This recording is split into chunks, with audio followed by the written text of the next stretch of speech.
Welcome to Last Neanderthals podcast. My name is Khushal. And my name is Wali. You may not know us yet, but that doesn't really matter. All you need to know is we are the Last Neanderthals. We are dedicated to having interesting and engaging conversations with individuals who have a lot of experience and an immense amount of knowledge. We hope to learn from these people and grow as human beings.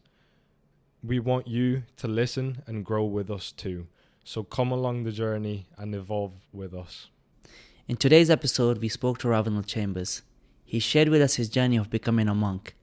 We also spoke about fatherhood and the role of religion in society. We hope that you find this conversation as insightful as we did. Thank you so much for joining us, and we hope you enjoy it. 21, I became a monk for 7 years, where I completely and utterly got a one-way ticket on the spiritual path. It was quite extreme, I suppose, looking back. I was very drawn to materialistic things and equally very drawn to like the deepest things. Whatever you eat, it carries the consciousness of the person who made it. Then when I would come home, my mom would always make her own bread, and I wouldn't eat it. Some people, when they talk about philosophy, because of their life experience and their application of it, you have this sense that what they're talking about isn't just theory, they've realized it. What is the most surprising thing about fatherhood? One thing you just weren't prepared for at all? What are you most fearful about that can stop them from going in that positive direction? What motivates a kid, like you said, who's obsessed with his image, living quite a comfortable life, to go to India and just leave everything behind to become a monk? Well, really, welcome to the podcast, Rav. so good to be here. Nice to have. Thanks for having me, guys. What brings you joy, Rav?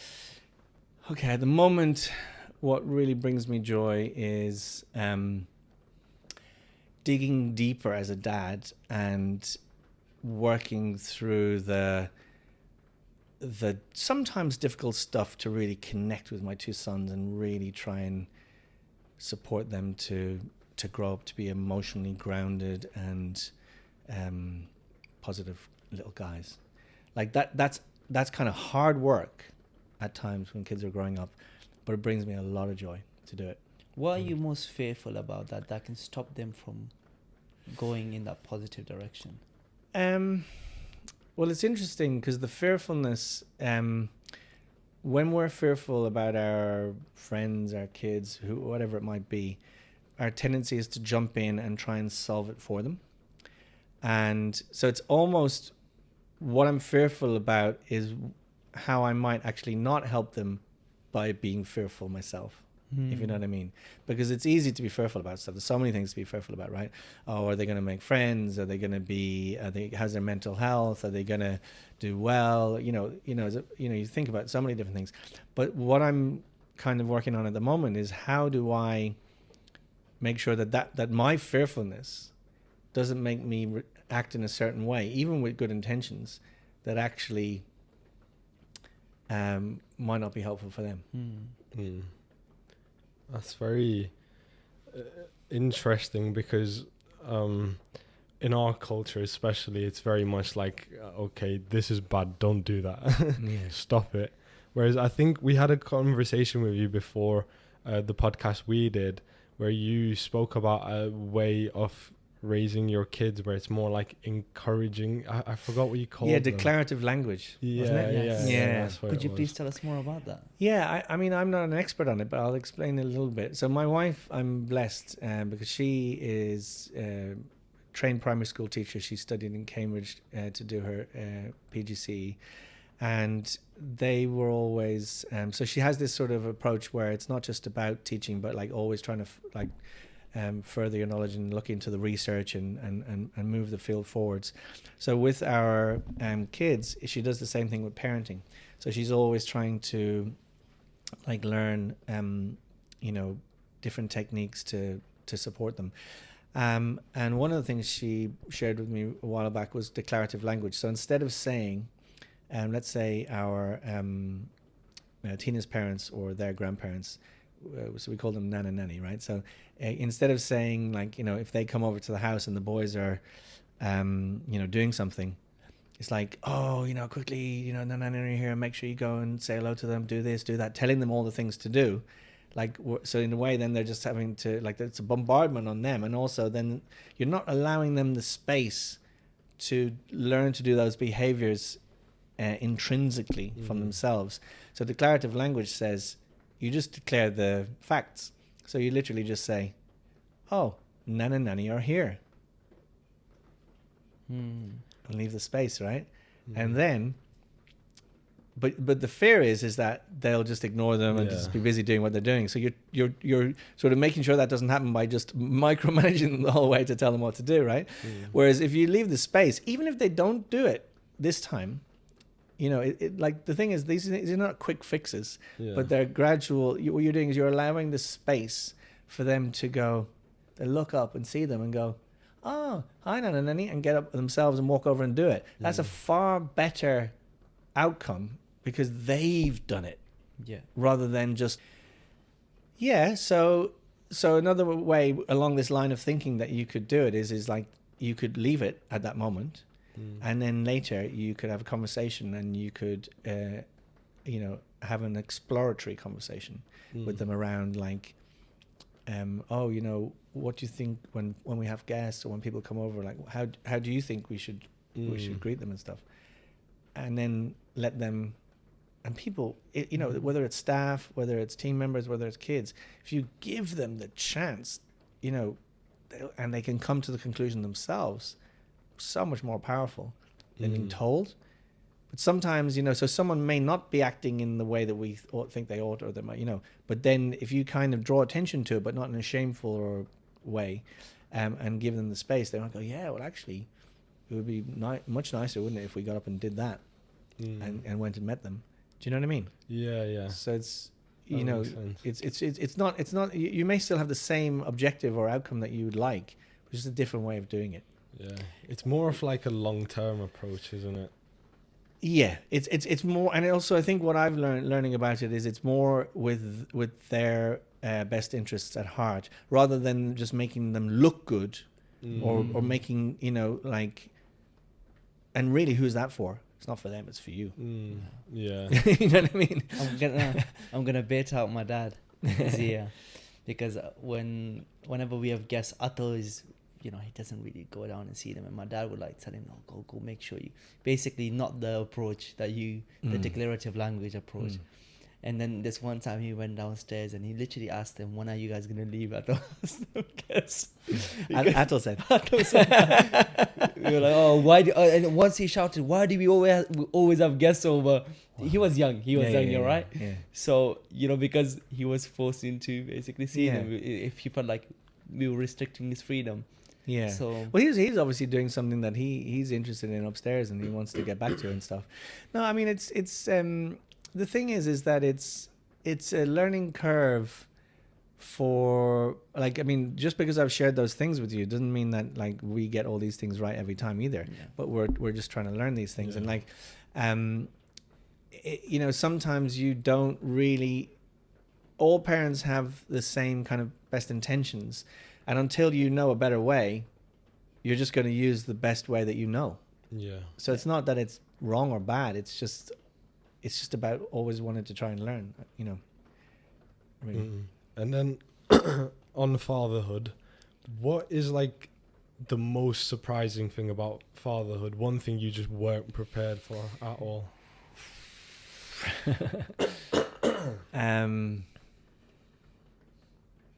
Just how, well, it's taken me a long time.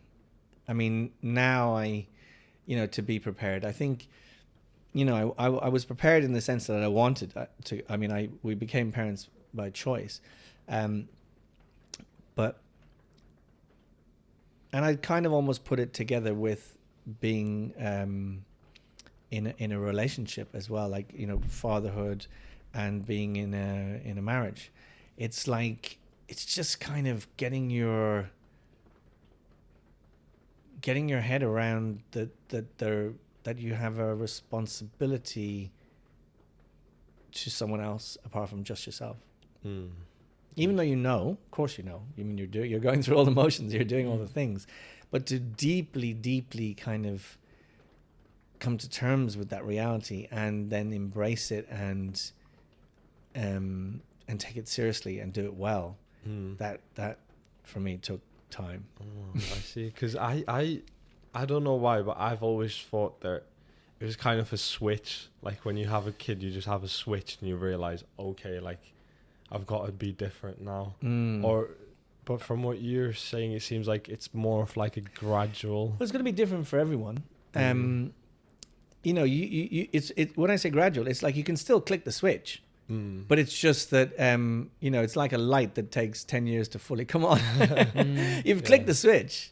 And I don't mean it like, you know, all the way along, I was in it, I was committed, but it's like to really grow, it's like growing into it. Yeah. You know what I mean? It just took me time. You know, and all, I mean, nothing like intentional, but it's kind of like, you know, you realize it through different things, you know, that, oh, you know, I was being a bit selfish because I put my own things above everyone else, or one thing I found really hard, especially because during the whole period when we got married and we were, you know, we're having kids, like I was building up my business from scratch, and so it was like really important to me and like took up a huge amount of my time. Like I think it does for a lot of people who build up anything like that. So the times when I've found it probably the hardest is when I've had to choose, when I've been put in a position where I need to kind of choose, or felt like I had to choose one or the other. That was so hard for me. And I think, you know, Tina, you know, my wife is very, very supportive, and, you know, never putting big demands on me or anything. But like, so it's like anything in life. There's gains to be made, and there's always a price to pay. And it's just kind of so I remember one time in particular, our youngest son Harry, he was probably a year old, maybe 2 years old, and he got I think he got sort of some infection in his knee or something. We were in a hospital in Birmingham, and, you know, they did some various tests and stuff. And I think he'd been in for a couple of days. It was quite worrying, you know, it's your first child, and it was all a bit. And then they reckoned he was going to be okay, but he was still in hospital, and Tina was still there. And I had to go for this meeting in Oxford for this.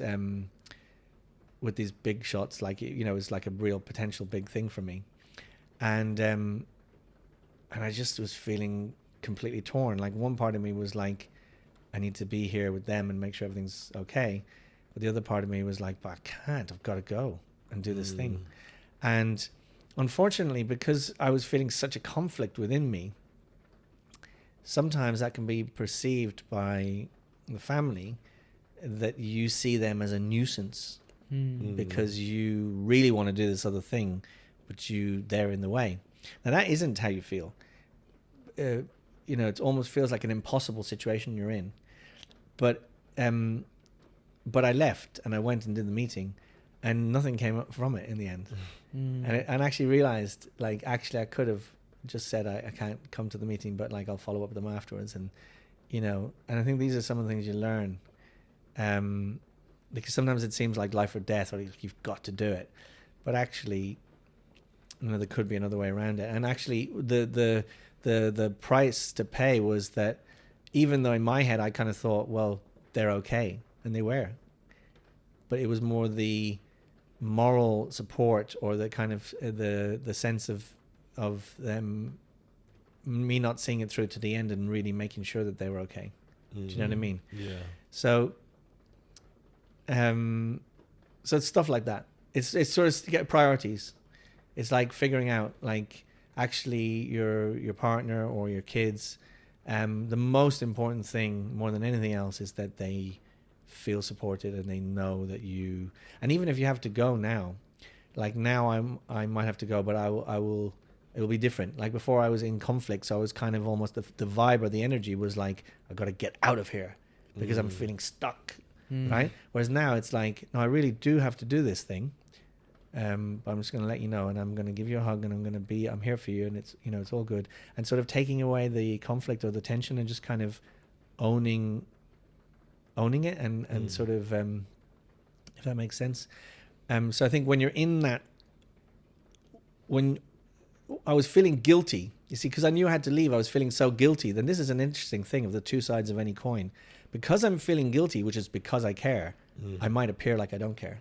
Yeah, Does that make sense? That does make sense. Because it's kind of like I'm feeling guilty about it, so I'm like, ugh, get it away from me. So it has all the wrong effect on what you really were thinking about. Yeah. You know what I mean? Because you want to escape that guilt, because them being there kind of like Makes you feel bad. Yeah. Exactly. So we've heard about your life now, your family that you're raising. But what was your life like as a child? What was family life like? Yeah, so I mean, I grew up in Ireland, in Dublin, and I grew up in the time before the internet. So it was like, it was nice. We used to play out on our road. We could play tennis or hockey or football. There was hardly any cars going past. We'd go off on our bikes for hours and hours, and my parents wouldn't even really know where we were, but we'd be somewhere around the neighborhood. So it was good in that way. It was nice. But one of the things that my dad is a very successful entrepreneur and hairdresser. Like he's like a top hairdresser in Ireland. It's a very flamboyant kind of, quite materialistic in one sense. Very much about image. And he was very successful, and so I kind of grew up, I suppose, with that benchmark. So I felt like I naturally, also wanted to be successful. Like you look at your dad or maybe your mom, and you just sort of, in a way, especially as a kid, we want to be like them. Yeah. At the same time, so in one sense, I was drawn to all of that, money and success and sort of fashion and how, all of that kind of glitzy life. But equally, as much as I had that very materialistic side, I was also, from even maybe 8 years old, I remember standing when my mom was putting away laundry and asking her these kind of existential questions, like just trying to understand the nature of what it means to be alive. Kind of like, so I can't remember the exact questions, but there was something like, well, okay, I'm here now and I can experience this because I'm alive. So if I wasn't alive, would any of this have any meaning? Because it wouldn't, it's only has meaning really if you're able to experience it. And then, are there different levels to this and like all this kind of stuff. And so throughout my teens, like it was a burning question. Like I couldn't, so I was a kind of what would you call it? A contradiction. I was very drawn to materialistic things and equally very drawn to like the deepest things. Interesting. You're a lot like me in that sense, and my theory for this is, please correct me if I'm wrong. Well, I mean, is that my dad wasn't around much, right? He was quite like busy with his schools and stuff. So the kid then has to make sense of the world themselves.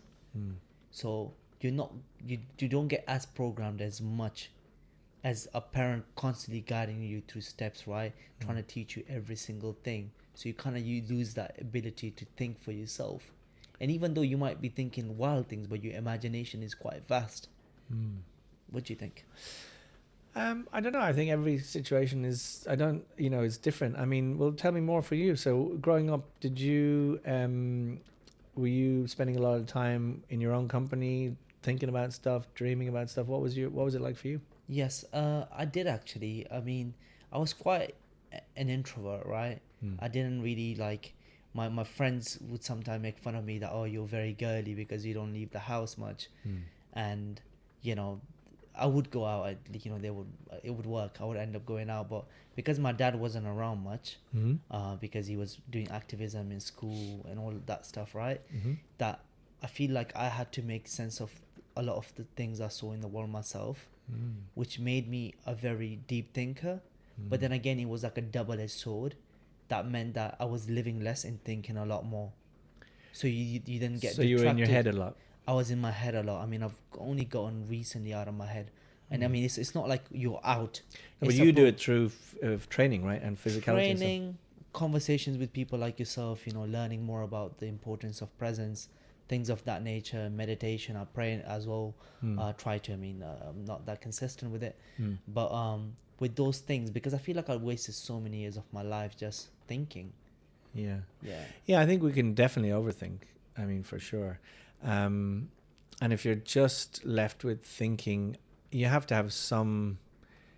I mean, meditation is a very powerful thing, but I do feel like it helps to have some kind of mentors or guides or teachers and stuff. Not that you just suddenly think what they think, but like they can.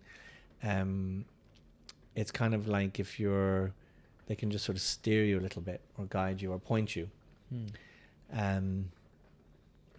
But you've done that now, right? You read a lot. You listen to so many podcasts and stuff. Do you feel like you have a clearer direction now, or do you still feel like that it's all just bouncing around inside your head? I think I've similarly to you. I had those burning questions as well. I think doing a philosophy degree, my teacher told me this, that you'll come to peace with it, right? And I want to ask you, how did you come to peace with it? For me, it was studying philosophy. Yeah, I mean, it's an interesting journey. I mean, I 2021 I became a monk.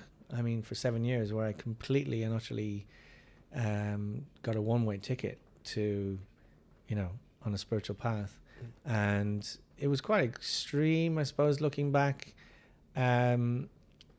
So I'll get into it in detail, but I want to just sort of make allude to something. So I kind of felt like I made peace with it by completely immersing myself very deeply in it, and I had real clarity for a long time. And then obviously almost 7-8 years later, I kind of realized it was such a high level of commitment that I now would call myself like a student monk, even though I was a monk at the time, because it was kind of ultimately I realized that life for my whole life wasn't what I was cut out to do, even though I thought I would be at the time, or wanted to be. And then I started to work, and then I got married and had kids and have a family and a business and all these things. And now I'm kind of at a point where I'm in one way less clear than I was at the time when I was a monk, which you would expect to some extent, because I'm not practicing it in the same deep way. But I feel like it could seem like a step backwards, but I don't think it is. I think it's a sort of a maturing, because I think sometimes you can be very clear on something, and for everything that is clear, there's other things that you're kind of excluding. Do you know what I mean? So when we spoke about it very briefly earlier, when you're too definite about something, I think that's a stage, and it's an important stage. And then later, sometimes I talk about like the dark night of the soul. So you have to go through all those kind of doubts and all of those kind of re-looking at something that seemed simplistic and black and white to you at one point, and go, actually, I don't think it's quite as black and white as I thought it was. And then kind of, instead of despairing and going, oh my God, and the whole universe collapsing, it's really uncomfortable. Yeah. But like kind of going through it and going, okay, well, how do I navigate this? And so I'm going through that phase at the moment. So it's like, and the thing is, we all love certainty, because it means we don't have to think. Yeah. Because it's you've arrived, right? This is how it is, full stop. Whereas really, even if you were talking about spiritual things, they're especially if we're talking about spiritual things, like if we are constantly growing and evolving, then surely the spiritual world and the idea of if we think of the idea of God, must be evolving and growing and expanding the most, rather than being something finite and fixed and in a box. Yeah. Do you know what I mean? So, but that's really uncomfortable. People don't want that. They're like, no, just, give me the book, the verse, the whatever, and then I can use that like a nail to like fix my opinions, and to also unfortunately weaponize it often against other people who don't see it exactly the same way. I guess that's how dogma, Dogma. the religious dogma or spiritual And it dogma gets stuck. comes about.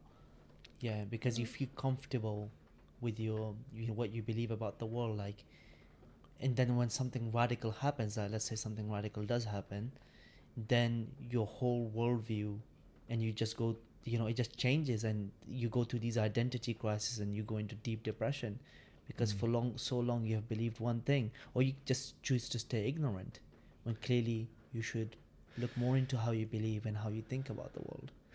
Yeah, I mean it's really uncomfortable for people because it's really hard. It's like if you're floating in the ocean. Like sometimes these things are like a raft that they are giving us a support. They're definitely. It's not like I'm saying that they don't. That I'm not dissing. These different things. They're playing an important role. They're giving us support, but it's just kind of like sometimes you got to expand again and see it in a bigger way, and it doesn't mean that you necessarily have to reject that thing, but you might see it in a new perspective. Yeah, if that makes sense. Is spirituality quite paradoxical? Yes.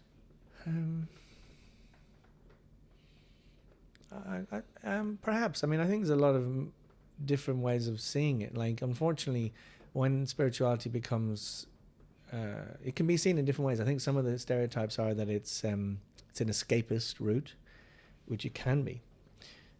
So that people, and so when I became a monk, when I was young, I believed for such a long time that the only reason I became a monk was because of those burning questions I had, that I wanted to understand the absolute truth. And that was a large part of it. Another part of it, though, was that I was really unhappy because things in my home situation at the time were really difficult. And so I could only see it in later life that actually part of it was I wanted to run away from that. So actually, spirituality. So there's the thing is it's hard, isn't it? Because there's the thing itself, and then there's the application. So actually, spirituality itself is just the spirit.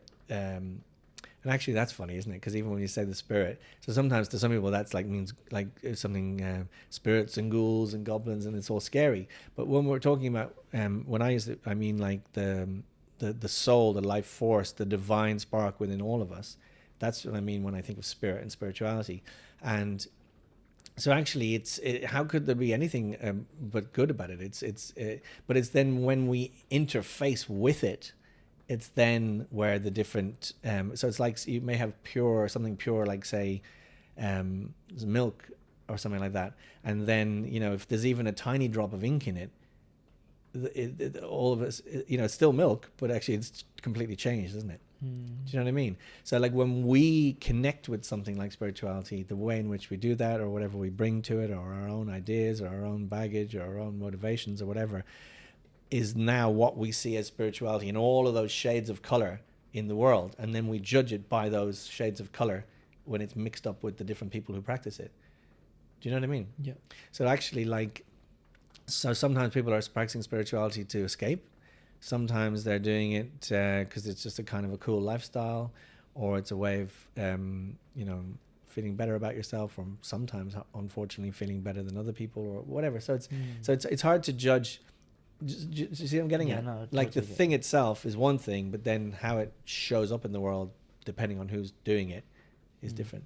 So when you left to go on your journey to becoming a monk, what did your parents think? What did your friends think? I think first, before that, what motivates a kid, like you said, who's obsessed with his image, but balancing that with these deep thoughts that you were having from Ireland, probably living quite a comfortable life. What motivates someone like that to go to India and just leave everything behind to become a monk?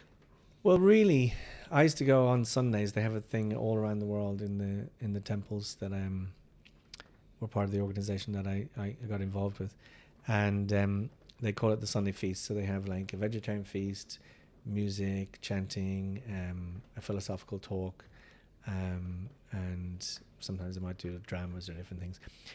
So I used to love going. Lovely food, nice music, deep thoughts. But I would have happily been an armchair philosopher.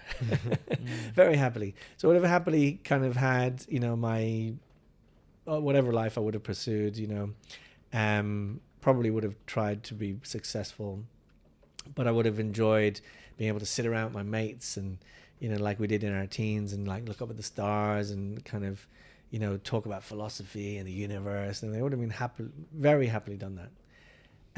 But the thing was, when I went to the temple in Dublin, there was a senior monk there. His name was, his spiritual name was Tribhuvanath Das, which means the servant of the Lord of all the three worlds. And he was just amazing. Such an attractive, dynamic, powerful, deep person. And so I would sit and listen to his talks, and the thing about him, some people can talk about philosophy, and some people, when they talk about philosophy, because of their life experience and their application of it, you have this sense that what they're talking about isn't just theory, they've realized it. Like it's something, when they're speaking about it, they're speaking about it from deep personal experience. So there's a lot more, it's powerful when you hear it. And he also, he came from he was from Ireland. He'd been all around the world and done all different things. And so he had a great way also of taking this ancient philosophy and presenting it in a way which was very relatable to the time that we live in today. So all of his examples would be from, regular life. And I was just really drawn to him. And then he said, and he was also amazing at playing the drum and singing. Like when he would do the chanting and the music, he was like, his whole being was in it. Like his neck, he would roar like when he would sing, and his neck would bulge out, and he would put his head back, and he would be like playing the drum like this, and it was very kind of mesmerizing, Yeah. A bit like in Indiana Jones. Do you guys remember Indiana Jones? I haven't seen it. You've That's heard one of of it. the classics I need to watch. Yeah, it's a classic. So Indiana Jones is a guy, like, he's got the cowboy hat. He's kind of, sometimes he has a gun, sometimes he like does karate, sometimes he has like he'll swing across a massive canyon. He's like an adventure kind of guy. He was like that, but he was a monk as well. And he used to travel around Ireland and England, and later we did it in Africa, putting on these cultural festivals for the public just to present this philosophy and knowledge.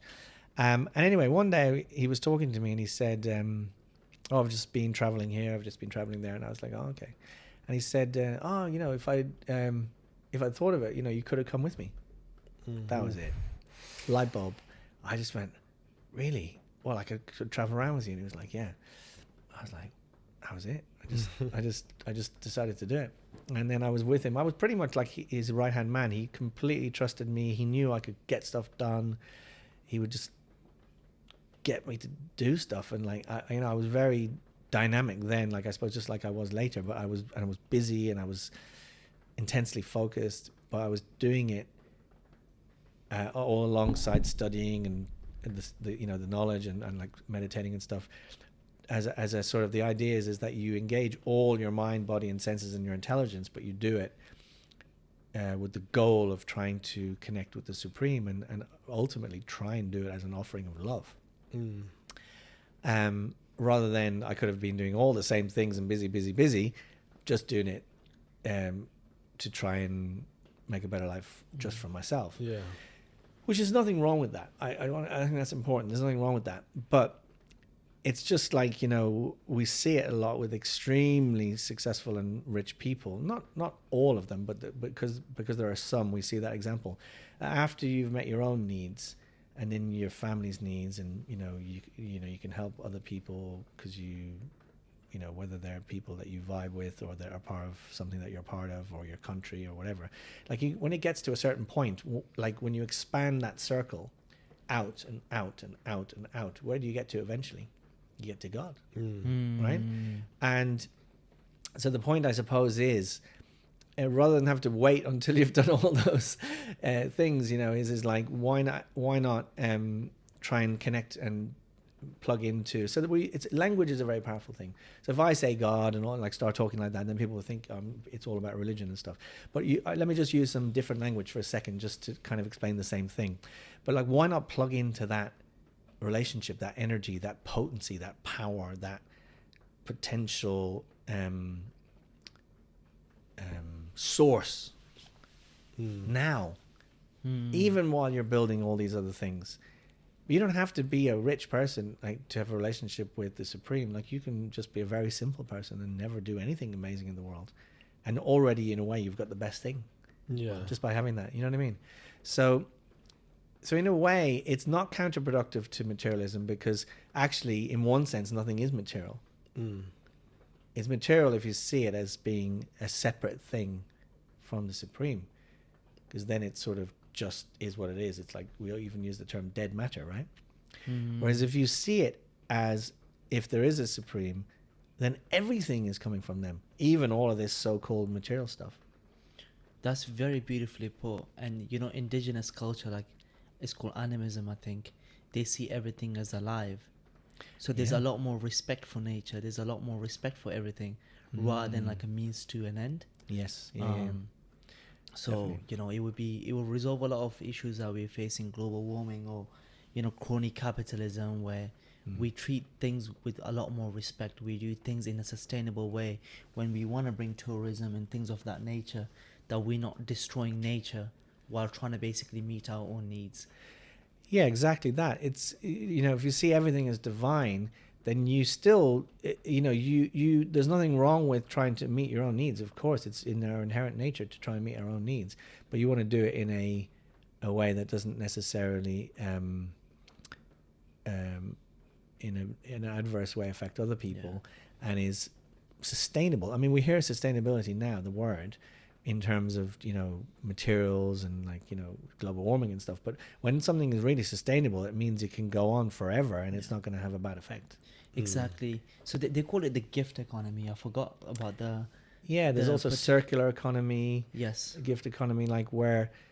And actually, I just went to a meeting or an event at Apple in Birmingham the other day, and for their future products, not all of them, but some of them, they're making them completely carbon neutral. And some of us challenged them and said, well, what do you mean? Does that mean you just pay some offsetting or whatever? And they said, no, actually, we're going to make them completely from recycled materials from other used products. So we're not going to, because I said, well, what about mining? Right? And they said, well, on certain of our products, and we're trying to do it with all of them as we go forwards, is no more mining.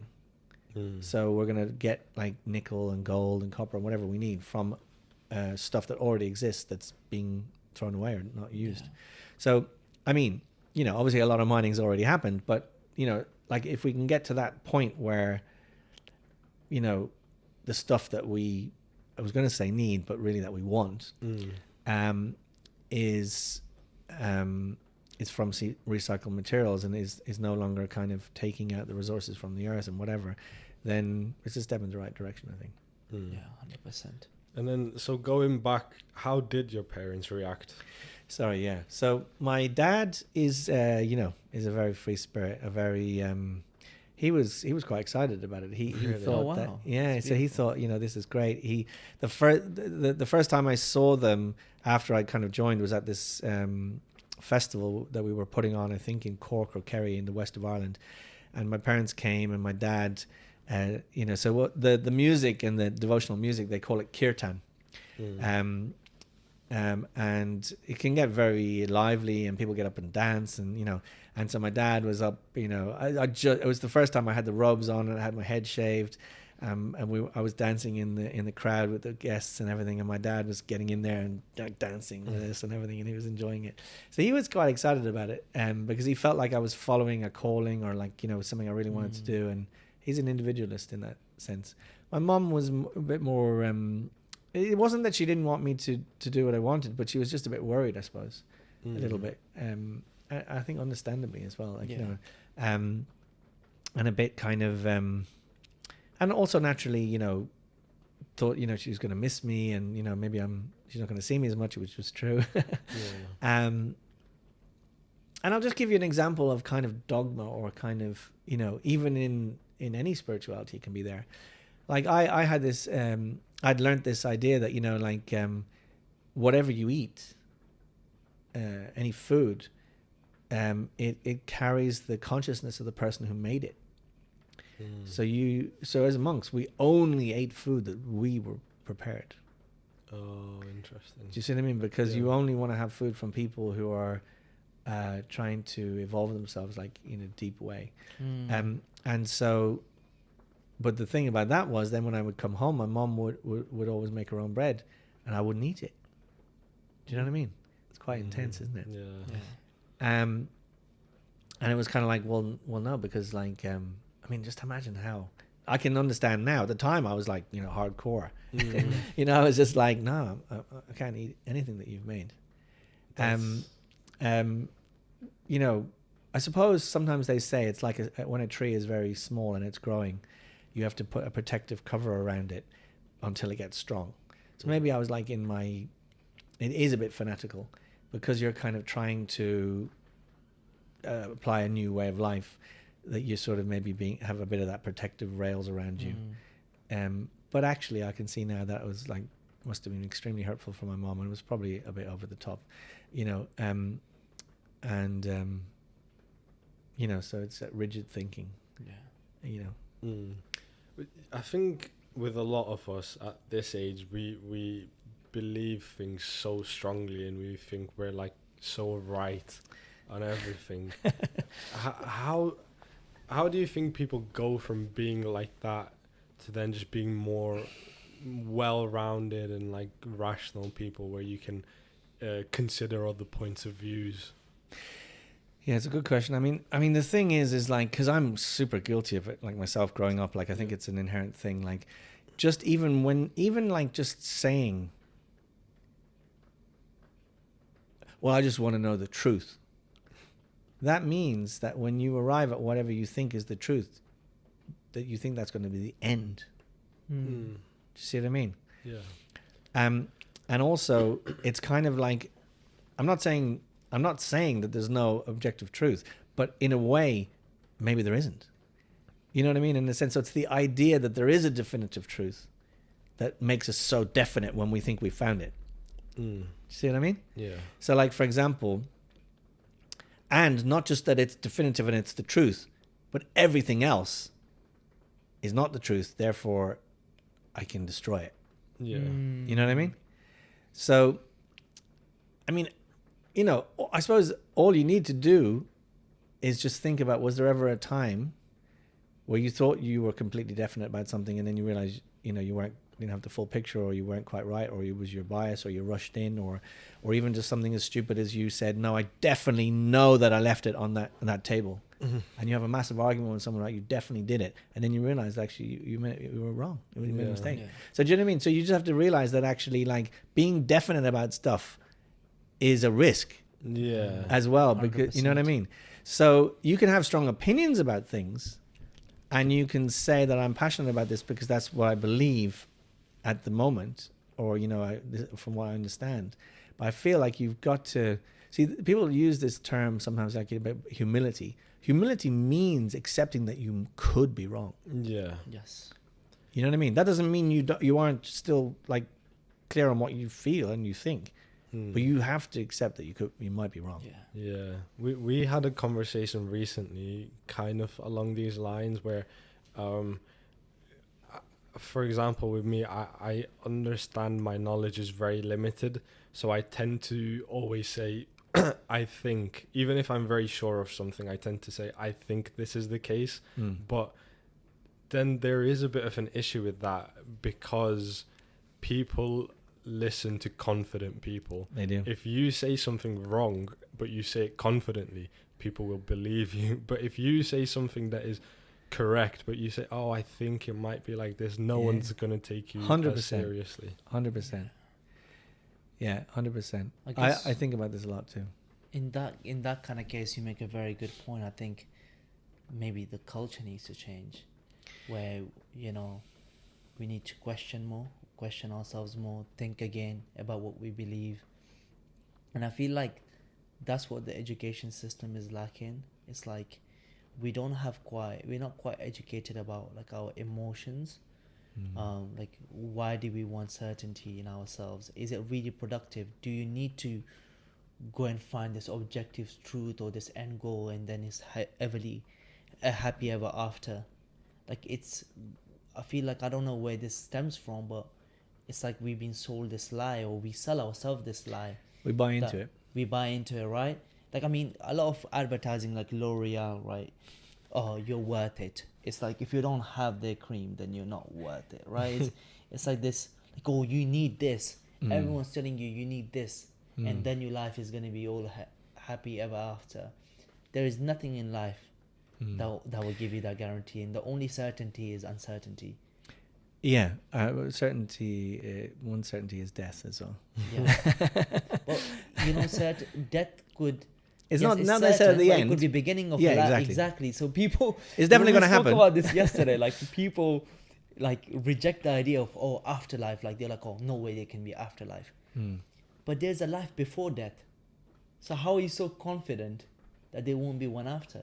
Yeah. You know, like, of yeah, course. what we were saying, like, everything that we're doing right now, how is this believable? If we weren't living this would be so hard to believe, because it is just magical. Like, how are we? We have no idea how any of it's working. Exactly. Yeah. It literally rationally makes no sense. And for anyone to, like, pretend they have a grasp of it or they understand it, I think they're being completely disingenuous. And then on that basis, to reject the notion of an afterlife by saying, oh, it's just not believable, I think it's a bit naive, personally. It is. I do agree. I think at the same time, though, I think we should be able to analyze the reasons why people might want to believe in an afterlife, even though there might not be one. Do you see what I mean? Equally. Yeah. Yes. So it's a bit like, you know, so it's, you can't, I think it's, some people will say there's definitely isn't one, and some people will say there definitely is one. Yes. But either way,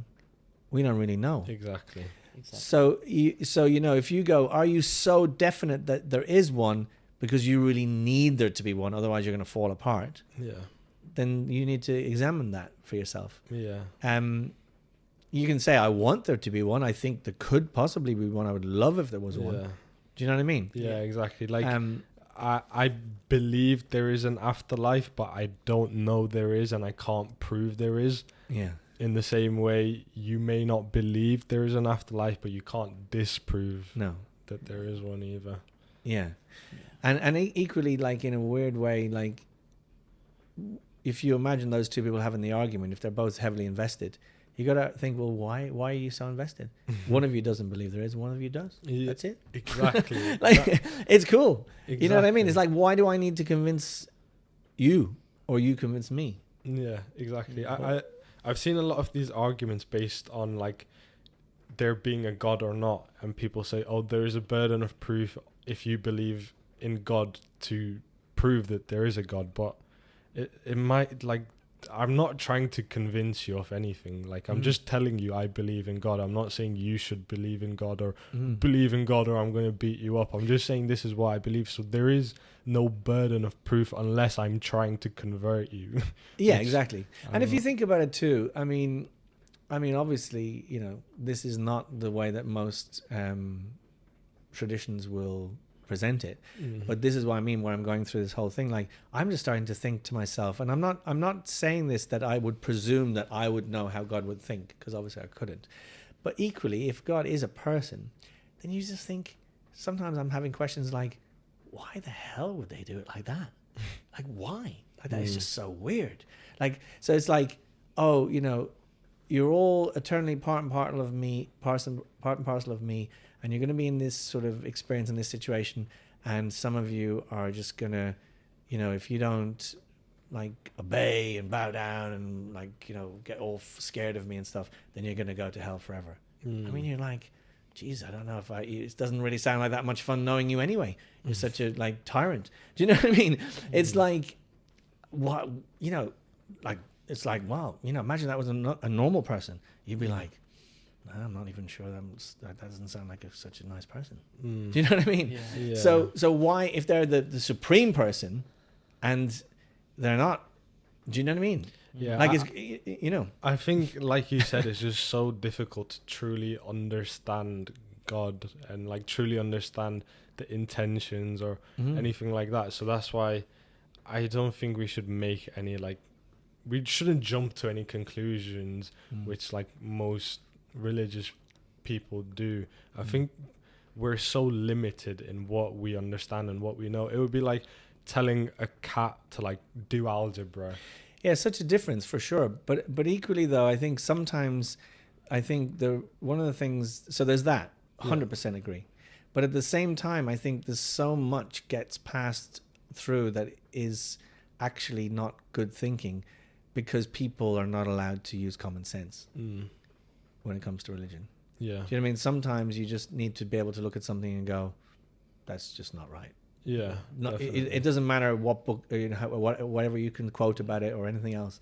It just doesn't feel right. It's just not. I just don't think it's right. Yeah. Do you know what I mean? Like, it's just kind of call a spade a spade. Yeah, definitely. Do you know what I mean?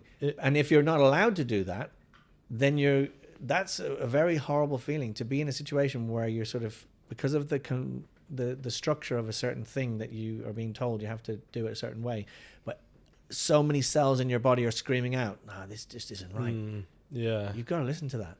Yeah, definitely. Yeah. I think in our religion, I forgot what it's called, but there is this sense of like, what they tell you is the belief, whatever is in the book, is harmonious with your natural state as a human. Yeah. So it is kind of this sense of like, the cells in your body shouldn't be screaming out like, this is wrong, or this doesn't feel right, if it is like the truth. Equally, like in a book, so this is how I understand it, in any given book, you get what you have, like the literalists or the fundamentalists, who say that there's a certain way of understanding that, and that will be the only way that you can ever understand that for all time. Yeah. Right? And then there's another approach, which is almost like the spirit of what it means. So like, if it means to be hospitable and love your neighbor, if that means one thing in the 3rd century AD, but it's how does that same principle applied today? That's someone who can adapt, maintain the principle, but the details, they're totally fine with them changing. But the person who goes, no, because in the 3rd century you had to have 2 stones and you had to clap them together and you had to do this, and then that's the way you did it, they still have to do it like that now. Yeah. That's ridiculous. Yeah. Do you see what I'm saying? Yes. So it's like, that's, I think, where it breaks down. Yeah, and I think it goes back to the thing of like, we need to stop assuming like we know everything, and we know exactly how it's prescribed, and we understand that this is how it's meant to be for like eternity. Like, I don't know, it is just hard to believe, like you said, like the world is changing. But it's never meant to change. Come on. Yeah. I mean, it's like if you imagine if it was I mean, I know it might sound blasphemous, but imagine if it was a washing machine manual, right? Washing machine 50 years ago, it doesn't look like a washing machine now. You can't be going like, oh, turn the dial, or now it's all digital. Do you know what I mean? It's like the machine still does exactly the same task. Yeah. Everything about it's the same, but everything about it's different. Do you know what I mean? Interact with it. Yeah, how we interact with it, how it functions. But it's the same thing in principle. Yeah. Well, that's why I agree that the prescriptions that have been given need to be like examined in the context that we are in now. Like, it's not always like, oh, this is how it was done back then, so it must be done exactly. But you like know, this. there are still many people who will be saying that it has to be done like that. Yeah, definitely, definitely there is. I think it's also productive to look at it as a story as well. Like, like sometimes when everything is taken as a divine command, when sometimes it's just a story, right? It teaches you something that happened in that historical period, and then it teaches us something about the human nature. So when we face something similar, we have seen such thing before in that book, like that story, so we know how to do things better, rather than copy and paste. Exactly. I think the copy and pasting is where people go wrong, because the two contexts are never going to be exactly the same. But there's something you can learn about the human nature in that situation that took place in that sacred story that you can apply to your life. But if you're going to take it literally, then you're going to lose a lot of the meaning. Yeah, and you're going to feel probably confused and bewildered and all kinds of things, exactly. But it's if you look at a lot of the education system you mentioned, or even a lot of religions, it's rare. I suppose it doesn't matter. Even in companies, it's kind of really rare to find people who have critical thinking, who are able to think for themselves, who are emotionally intelligent. You know, all of these things that would be the tools that would enable you to navigate and process all of these things in a progressive, evolving manner. A lot of us, unfortunately, whether it's the tools we were given or the example that's been set or the teachers that we've had, seem to prefer to just tell me, just tell me what it is, and then I'll just follow. You know, and that's actually quite scary, because whenever you see people like that in history, it's really dangerous, because you have a couple of people who have control over a large other group of people that all think the same way, and then all they need to do is click that switch, press that button, and you can direct all of those minds on, you know, something else, whether it's an opposing religion or a neighboring country or whatever, and it's just like seek and destroy. Taliban. Or the Taliban, Hitler, you know, anything. You know, even if it's just certain football teams that hate the fans from another football team, or the class system, or anything. Communism, capitalism. All of those the things. amount of deaths that have committed in. Yeah, but it's because you have a very large group of people all thinking exactly the same way, and not questioning. I think so. There's like struggle is that if let's say one religion is correct, the struggle is that what is set out in that religion, it must be like the truth, because if God is telling you something, he can't get it wrong, surely. But I think it wouldn't be God getting something wrong, but like the humans interpreting it wrong, that people need to leave space for.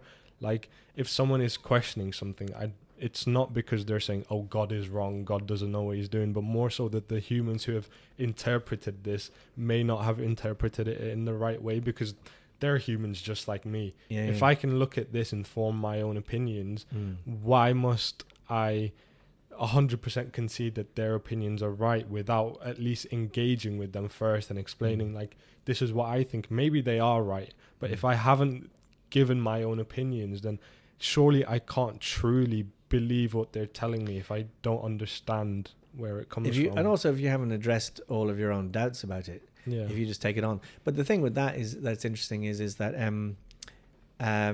why are there so many apparently different religions, and why do at different points in history do different ones pop up? Because surely then if they are coming from God, it's an ongoing process. So it's almost like, just imagine if, to use an analogy, if you, so when I was young, we went away in the summertime to Irish college, we used to call it. So we used to learn Gaelic, which is our Irish original language. And when you were there, you had to speak Gaelic the whole time. Otherwise, if you spoke any English, you'd have to go home. But the point is that you would get letters from your parents.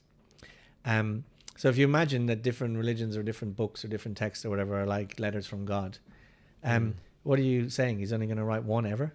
And that's, I guess the thing is, like, the belief is meant to be that you have been given all the help you will need in this life, because God, if God is real, which I believe he is, he knows all our needs and what we need. That doesn't mean everyone is going to follow it or practice it, because again, another belief is that this life is just a test for the next life. So it doesn't mean everyone needs to be Muslim or everyone needs to be perfect, but he's giving the guidelines for people to like follow it and try and be as good or follow it as well as they can. Yeah, absolutely. And there's nothing wrong. It doesn't take away in anything from that. But it just means that, like, it seems like a very small, tiny kind of way of seeing it. Because how do we know that there aren't, like, so in other traditions they talk about there are unlimited universes, like unlimited, and there's life on loads of them. Right. So it's a big picture. Whereas I think sometimes I feel like some of these conversations are so, it's like a little postage stamp sized idea. Like, you know, that there's this one little planet and that we've got a couple of messengers who came along and like, that's it. that's the entirety of existence. Somehow I don't think so. Personally, you know. Now you ask that's a very good question and a very difficult one. I think it's something I need to think about. Not think about, actually go and seek expert opinion, and only then I can get back to you on it. But I think my theory, right? I don't intend to be blasphemous or anything like that. I do believe in God, and you know, before I get cancelled, I think maybe Prophet Muhammad realized, or maybe God realized, right? God, let's just do that there were a lot of people they had Messiah complex, or they were misusing the whole idea of Messiahism. Messiah, Yeah, being a Messiah, right? That they were just misleading people, and maybe, you know, to stop. There's still people born till this day. They call themselves. They go through Messiah complexes. Yeah. Where I think people everybody has it a tiny bit. Yeah, like they're God chosen and things of that nature. So maybe there is. I can't say it surely. But there are probably a lot of reasons that we don't understand, and I think I'm gonna have to be humble here, that I don't know the answer to your question. Oh, but I just want to make it clear, like, I'm not even asking you to answer it. Do you know what I mean? It's not like I'm not even like, don't feel like compelled, like you have to try and answer it or prove it, or I'm just, it's I'm just like sharing a some ideas. mental exercise. Mental exercise, yeah. Because it's just so hard to answer any questions relating to things like these definitively. Yeah. But I think you also have to examine them by the kind of results, if you like. So like I was saying earlier, like a truly evolved spiritual person will have the qualities of a truly evolved spiritual person. It's not just that they can argue well in an argument or debate certain points or whatever. They'll be kind of saintly, you know. They'll have love and compassion for all living beings. They'll have a sort of a spiritual vision where they won't get too bogged down in sides, and you know, they'll see people even who are apparently on two different sides, who are opposed to each other, the same. They'll understand that actually in the grand bigger scheme of things, that you know, some of these things that we take so seriously are just like bubbles in the ocean. Yeah, you know what I mean. It doesn't mean that they necessarily just, you know, don't engage in social life, but you know, and to some extent we you know, people that we like. So I suppose the one that's more popularly known would be people like Gandhi and stuff. Like, you know, generally speaking, you know, even though I don't, you know, he was still quite involved in politics and whatever, but like generally speaking, like he had a slightly evolved way of seeing things, I think. And is respected as such. But yeah, it's difficult. What's a shame is that, you know, we all have burning questions like that about religion. I mean, growing up in Pakistan, there's a comment saying that don't fiddle with the wires, electric wires, and don't fiddle with the works of God, right? Yeah. It's like that contrast, and it's just like, you don't want to, like, there are people that get very emotional about religious topics, and then you feel quite fearful that, you know, you don't want to say something that's going to be misinterpreted, or like there needs to be humility from the so-called Muslims or the so-called Christians, that when people are trying to understand religion, that you don't just cancel them, or you just don't accuse them of blasphemy. And then in more extreme cases, like there was a guy named Mashal Khan who was accused of blasphemy by some jealous students, and you know, he was beaten to death by them. And you know, we got blasphemy laws. We got blasphemy laws that were, you know, put in place by a dictator in Pakistan, and you know, it's been very problematic. If anyone, if they don't like you, they can just accuse you of that, and by, you know, just put you in jail. And you know, it's like, who are you to be like this protector of religion? God can protect his religion, and for you, if someone says something about your religion that you know, you don't agree with, why are you so insecure? Why is your faith so insecure that you're gonna go out your way, cancel them, and destroy their lives? When you know, like, even if they said something malicious, like if Prophet Muhammad, right, his uncle was killed, right, Mhm. in a brutal way, and he forgave the murderers. But there you Right. go. This is an example. This is what I'm trying to say. This is an example of someone who. So why not people follow or aspire to follow, not just to follow, like you say, copy and paste, but aspire for that level of consciousness and compassion and spiritual vision. Do you see what I mean? In the name of Islam, and some Yeah. people do, I'm sure. Yeah. But the point I want to make there is that is horrific. You see, that is. I mean, I hate to say it, and like I think it's fair to say, regardless of who would have done it, anyone who does that, it's barbaric.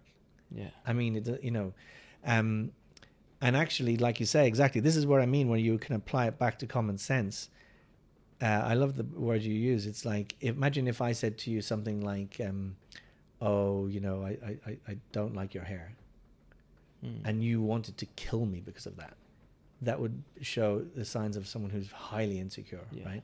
So in the same way,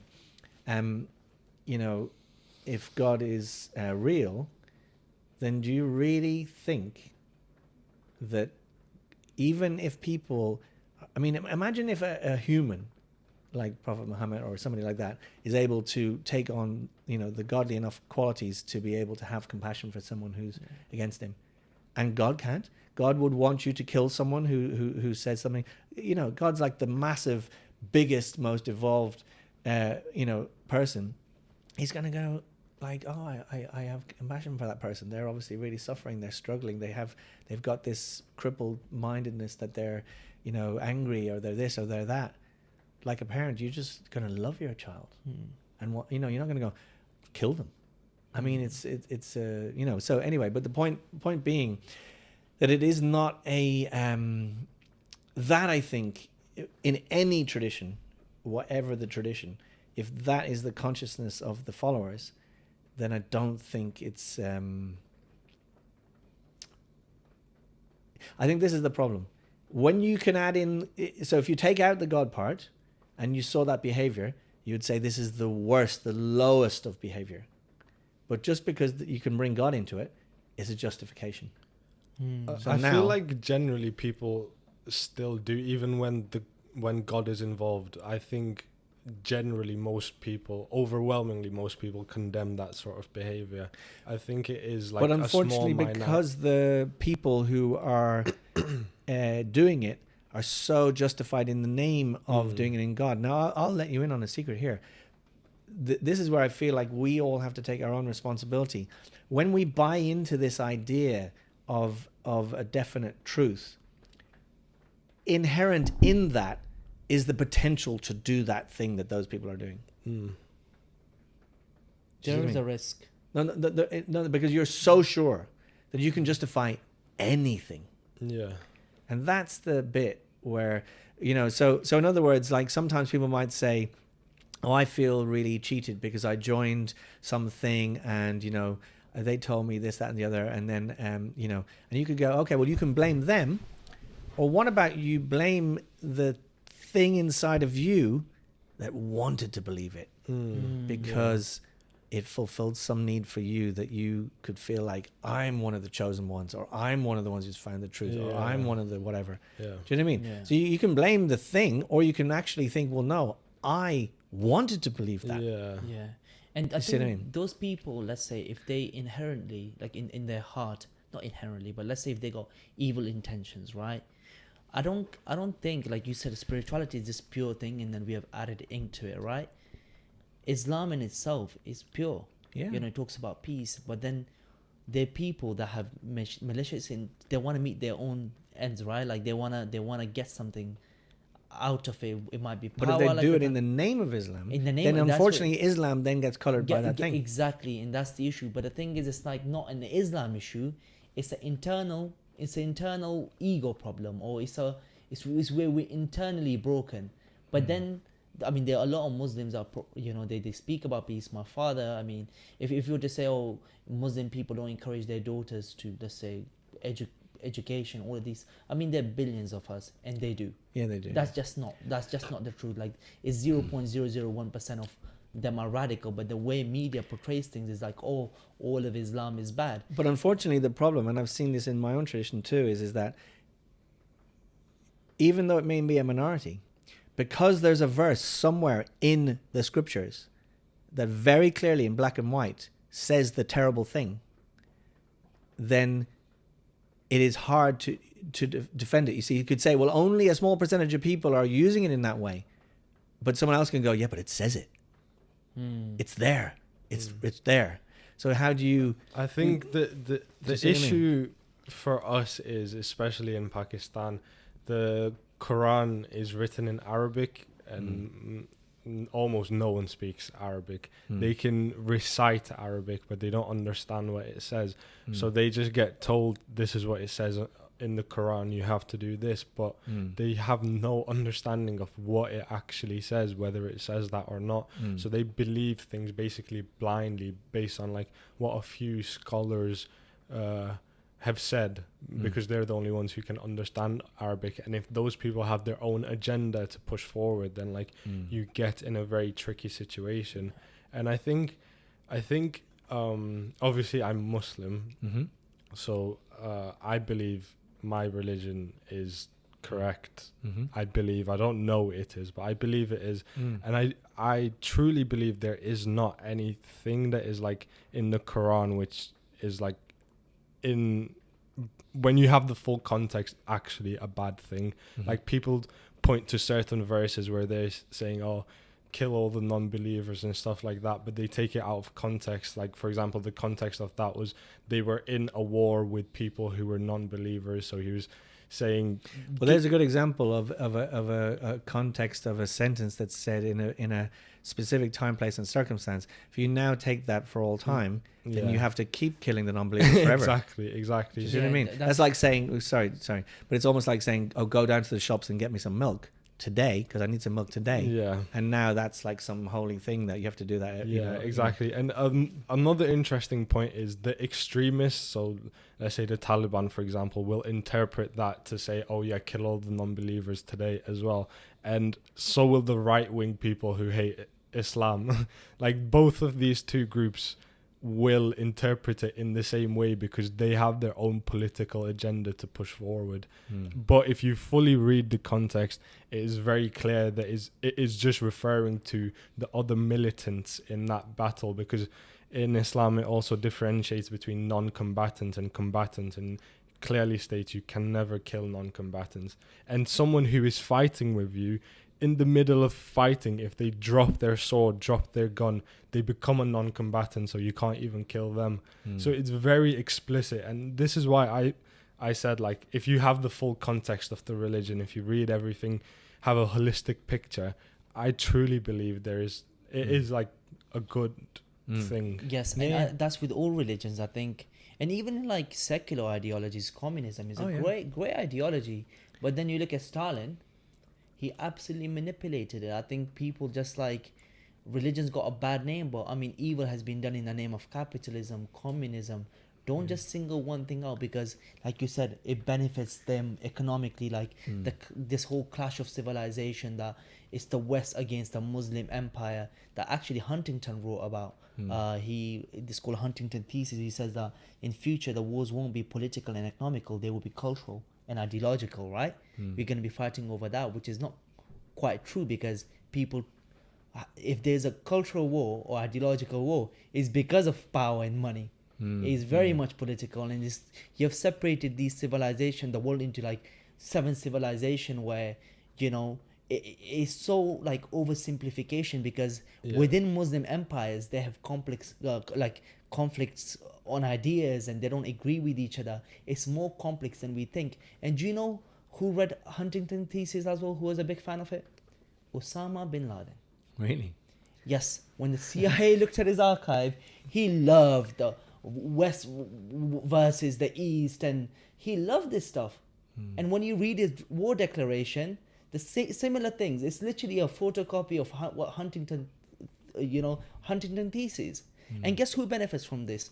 Lockheed Martin, and all of these war companies, because their stocks go up, they sell more ammunition, and it's a business.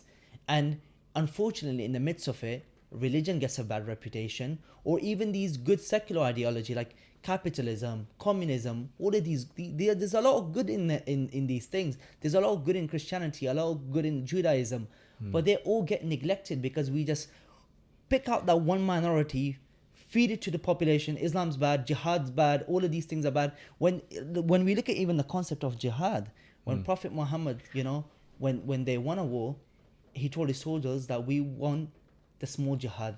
The bigger jihad is the one inside your heart. Yeah, It's which is against the hate. war against your lower nature or whatever. Yes, it's a war against your ego. It's your war against temptation.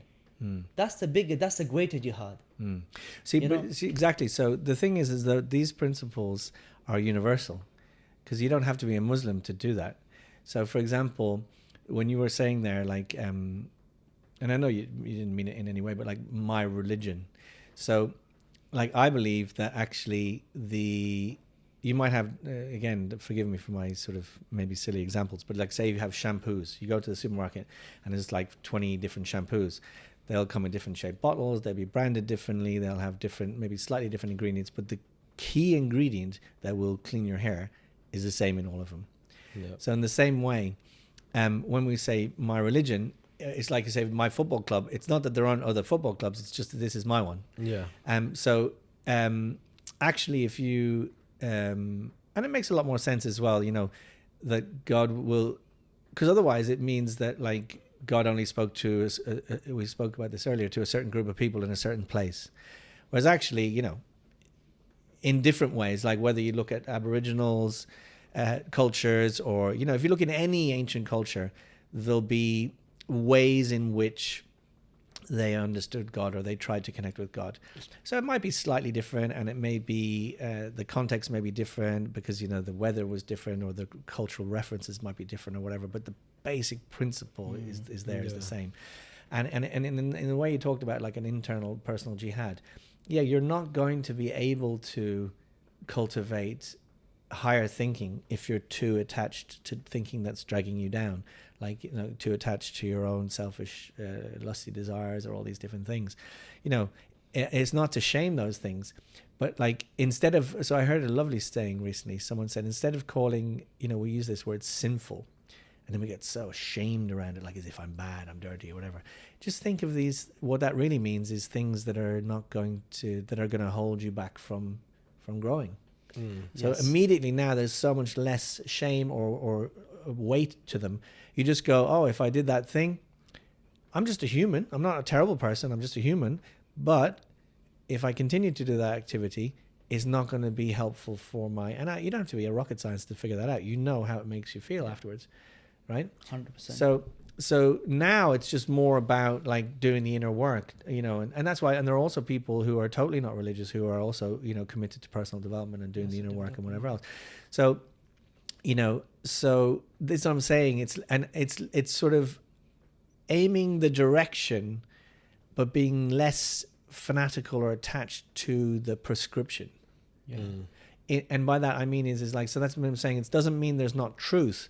But to think that there's only one way to truth is, I think, a misleading idea. I personally don't believe that. I think there's truth in every religion. Yeah. And you can find sacredness everywhere, right? If it's all God's creation, you can find sacredness everywhere. I agree. Like, for example, you spoke about the idea of sin, right?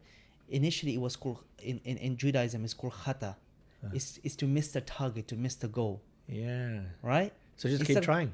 Keep trying. Keep try trying. to hit the goal.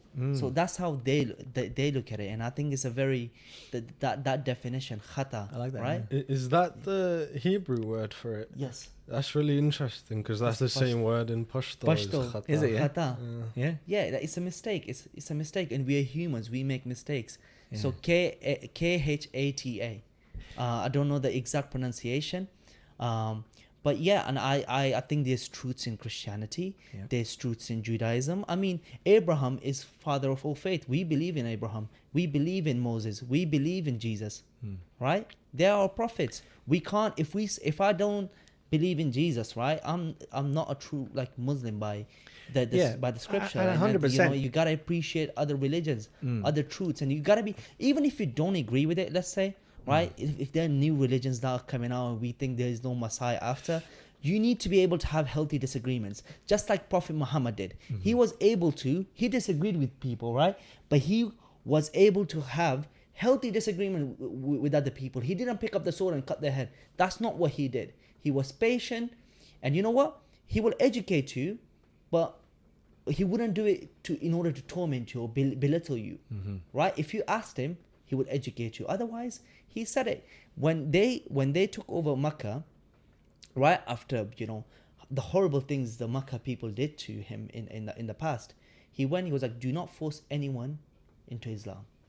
Let those people be. And like you said, non-combatants, do not harm them. Do not go inside anyone's house. But again, this stuff is not taught. But what's interesting is that even outside of the Abrahamic religions, you see, I would say that rather than thinking like, is this right or is this wrong, is study it and look at it and say, does it have the same symptoms?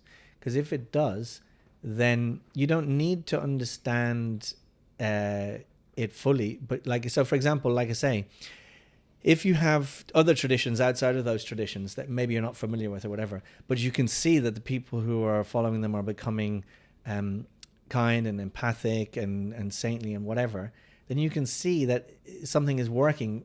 You can see if it's working or not working. And if it's not working, it doesn't really matter how much you have a sign over your door, or you've put the stamp on your forehead, or you think it's the right thing. Ultimately, something has to be tested by the results. And I don't mean results as in like it's the fastest growing or it's got the most people or whatever, but by the actual qualities of the people who are following it. Yeah. If they don't have the qualities, then either it isn't, most likely they're not practicing it in the right way. Because if something is real, then, you know, if you apply it properly, then it should have results. But the thing I was thinking earlier that you were mentioning, which I thought was a really important point, you mentioned about the word meaning missing the target, right? So, and it was something you mentioned earlier as well, I think, about where you were saying that a lot of times you've seen with religion that people are very defensive and they say, oh, you can't say that, you have to just accept it or whatever. So you see, again, let's for a second just move away religion, and let's almost go back to that thing we talked about earlier with children, about allowing them to have some ownership in how they learn, as opposed to just doing what they're told blindly, even though it's not right for them, or, you know, they're just being forced. Now, if we take it in the context of the children thing, we would say that's toxic, because, and we'll see this, you know, they may obey you, they may do everything that you say, but actually they may grow up resenting you. They may feel like they were always, you didn't trust them to kind of figure it out for themselves. You were already solving their problems for them and telling them how to think and whatever else. So we can see in everyday life that can be, even though it's well-intentioned, that can come out with not good outcomes. So in the same way, you see the same thing now with religion. Don't think, be afraid, just do what you're told, all of this kind of thing. And then instead of figuring it out for yourself, like, oh, you've missed the target, think about that for a second. What do you think about that? How do you feel when that happens? Is there certain contexts or situations that you find that you're more likely to do that in? Completely just rational thinking, you can actually figure that out. Yeah. You don't need to go, oh, you should feel so bad, you should go and do 10,000 extra prayers, and you should feel like dirt, and, you know, how dare you could come before God like that. See what I mean? That's just toxic. Like, so the 100%. Intention may be good in theory, but actually it isn't going to make you really like own it and make it sustainable, because you kind of figured it out and you go, yeah, I'm not going to do that anymore because of this, that, and the other. You're just going to feel like a rotten, burning heap of guilt and all this stuff. And that's everyone knows the addiction cycle. Then, you know, you might be doing well for a while, then you feel bad or something, you just go straight back into that cycle. 100%. So what I'm saying is the religious idea, let's just for a second imagine that it was a concept of personal development at one point in time. If you take away the religious baggage, you could say it's a pretty crap. It's not very effective. done in that way. Now there are better ways to address those same things just purely on the results. Yeah. You know what I mean? And another, I think I agree with that. And the reason, I mean, I'll tell you about my personal reasons, is that in Pakistan, like, you're all told, like, don't fiddle with the wires of God and don't fiddle with the works of God and electricity wires, right? The thing is, right, I always had these burning questions, and to an extent, I was discouraged from asking these questions because they said that it will weaken my faith. But often they don't know the answers too. That's why they actually don't know what to say to they you. don't know the answers. Yeah. They get very insecure about their own faith. But when I moved here, right, I went through this whole period of like questioning my faith, and I felt like I almost lost my faith. But through the questioning, right, finding out myself, instead of my parents telling me to be a Muslim or anyone else to believe what I should believe, instead I questioned my faith, I questioned my religion, I went and studied it, and I'm way more people said that, oh, I'm gonna become an atheist. I'm way more Muslim than I was before. Before I was Muslim for a fashion or because my parents told me. Or out of fear. Right? Oh, from fear. Now I literally see, I'm like, oh my God, everything my religion was talking about based on my life experience, it all makes sense. Why drugs are bad? Why but isn't this that is a much bad. better? That's way better. So you may have taken a different way to get there, but you got there. It's exactly the conversation, more or less, that we had at the beginning about the declarative language and the kids, allowing them the space to get it wrong, so that they could then get it right for themselves, rather than just telling them how to do it. Exactly, and it's not a blind faith, so no one can manipulate you because you have studied it yourself, you have questioned things, you have picked up Quran, right? You have watched videos, different perspective. Now no one can come and say, okay, this is the only way of looking at it, believe me. You'll be like, who are you? Like, God said, I am what you think. So you gotta explore God in your own in your own way. God wants to have a personal relationship with you. This other person telling you exactly what to believe on God, he's trying to be God. In one way, yeah. He's trying to be God. That is more anti-religion than you trying to figure it out yourself. But you see, and being humble enough to go and ask for help, go study, sit with a scholar, sit with a priest, sit with an atheist, sit with a Christian. Yeah. But that's fascinating what you said there, because if the person is encouraging you to develop your own relationship with God, it's harder for them to control you.